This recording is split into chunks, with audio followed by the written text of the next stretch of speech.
Good morning, good afternoon, good evening, everybody, based on where you're based on the world, and welcome to this session, to our dialogue on the 15-minute city. My name is Carlo Ratti, I'm professor at MIT. We run a lab called Sensible City Lab, and today we'll talk about the 15-minute city together with Sally Capp, Lord Mayor of the City of Melbourne in Australia, with Matt Haig, Chair of the Executive Board at Mott MacDonald Group in the UK, and with Arunabha Ghosh, who's founder and CEO of the Council on Energy, Environment and Water in India.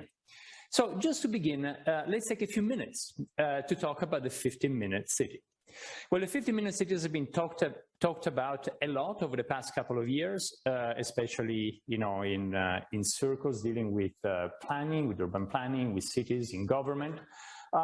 Like many things, many reputable things in the world, it has a French origin and name, La Ville du Quart d'Heure. It actually was theorized by Carlos Moreno and Anne Hidalgo, the mayor of Paris, over the past couple of years, especially during the pandemic, when we all hoped that our city were a bit closer to us. A 15-minute city is based on the idea that we can build neighborhoods where everything we need, or most of the things we need in our lives, can be reached very quickly. You can describe it as an isochrone. An isochrone is an area that you can reach within, as the name says, within 15 minutes in this case. And so you can think about the city as kind of a fractal organism where we've got different neighborhoods, 15-minute neighborhoods that together piece together a bigger city as a fractal, again, in a fractal way. Now, the 15-minute city has been discussed a lot. It's been followed in many cities. As a principle, it's been now followed in many planning initiatives around the planet. Recently, we've also seen a few more critical voices about the 15-minute city, about the challenges. Clearly, if you were to do a merely 15-minute city, so if people were not to go out of the 15-minute bubble, we could also increase segregation, or somehow, a 15-minute city would become then the equivalent of a village. The city itself is also the richness that happens beyond the 15 minutes. Having said that, that's just as a simple framing for the concept. Really, I wanted to start by asking Sally, Lord Mayor of Melbourne, as I said. Sally, your city, first of all, is usually in the top ranking globally in terms of quality of life. And your city has been promoting over the years a concept quite similar to the 15-minute city. Looking at 20-minute neighborhoods, and again, similar principles of what we're discussing today. So perhaps could you elaborate on that, and how do you see that your approach to planning over the past 20, 30 years in Melbourne has helped make it more livable?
Hi, everyone. My name's Fiaz. I'm the Director of Economic Development and Strategic Projects for the City of Pickering.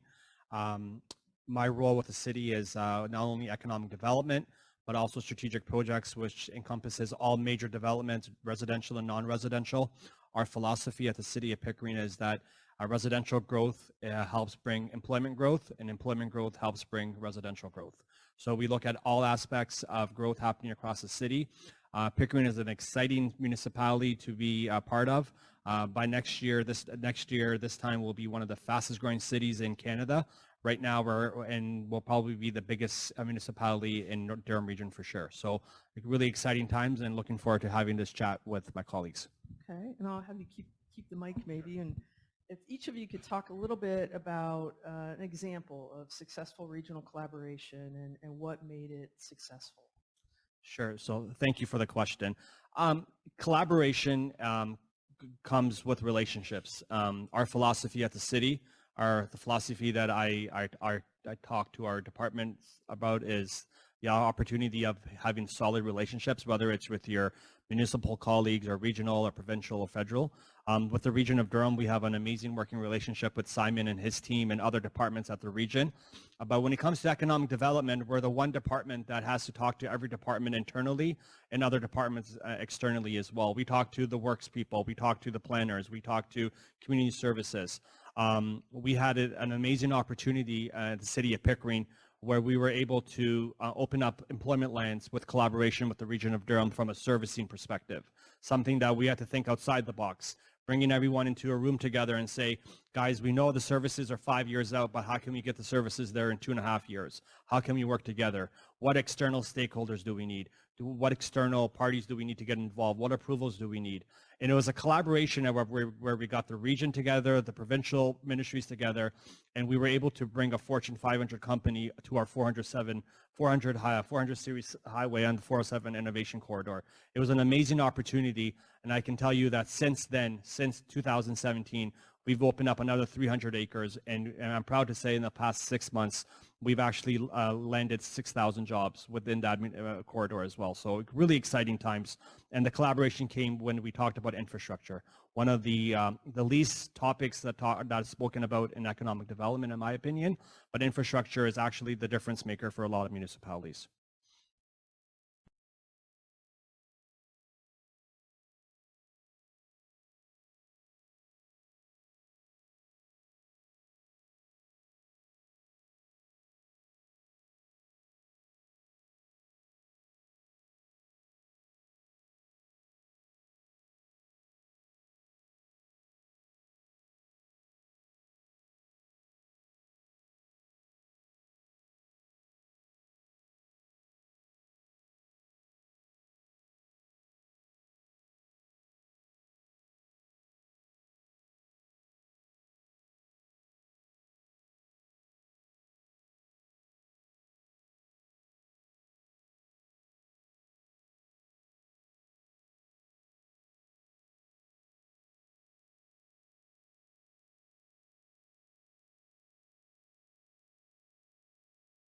Ladies and gentlemen, good afternoon, and welcome to the Smart City Revolution panel. In the next 60 minutes or so, we're going to discuss a very exciting topic, and then a topic that is relevant to every and each one of us, which is how we're going to live our lives and how we're going to work in the cities of the future. Today we have a truly outstanding and a very diverse group of panelists. So first, let me quickly introduce the panelists. So to my right, clockwise, we have Mr. Alex Molinaroli, the Chairman and CEO of Johnson Controls. Welcome. Thank you for being here.